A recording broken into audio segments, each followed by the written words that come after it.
your mom read this book, and I Yeah. know that you kind of gave her a heads up about a certain moment in this book Yeah. as well with you at camp. Yeah. And it was interesting that you said that this is something that you didn't even kind of come to terms with only a couple of years ago, right? Oh, yeah. Yeah.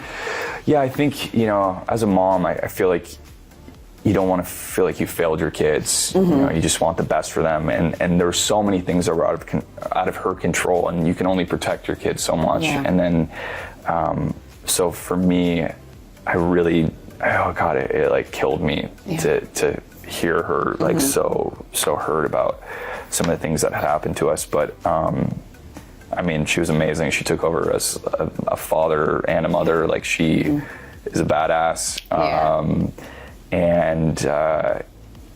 I think there was nothing that she could have done to protect me. Totally. The world is a crazy, scary place, and you can only protect your kids so much. She seems like a great mom. She's such a good mom. We were talking before, about you snuggling up, watching Rock of Love together, just binging trashy TV, 100%. which I totally She love. introduced me to trash TV. Jerry Springer, Rock of Love, really informative childhood TV. Yeah. If I was a mom in that stage too, I would have done the same thing. Yeah. No, it seems like the two of you have a really wonderful relationship. Yeah, we do. Yeah, that's so wonderful. So lucky to have such a good mom. You really are. Yeah. Do you have a relationship with your dad now?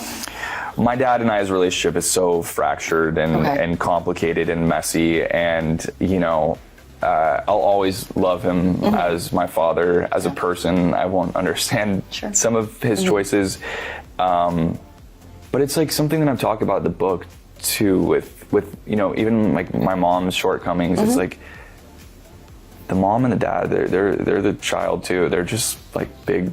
They're in a grown-up body, but they're still those little kids like that make mistakes and don't make the best choices. There's no tool book or guide to how to be a perfect parent. Yeah. And I can't even imagine. I don't know how I would do as a parent. I'm sure I would make a ton of mistakes too. So, I think even in this book, as much pain and as much angst as I had for my dad in earlier years, I could humanize him and see him as just a flawed person who made some mistakes. And it's a relationship that will forever be, we'll be working on.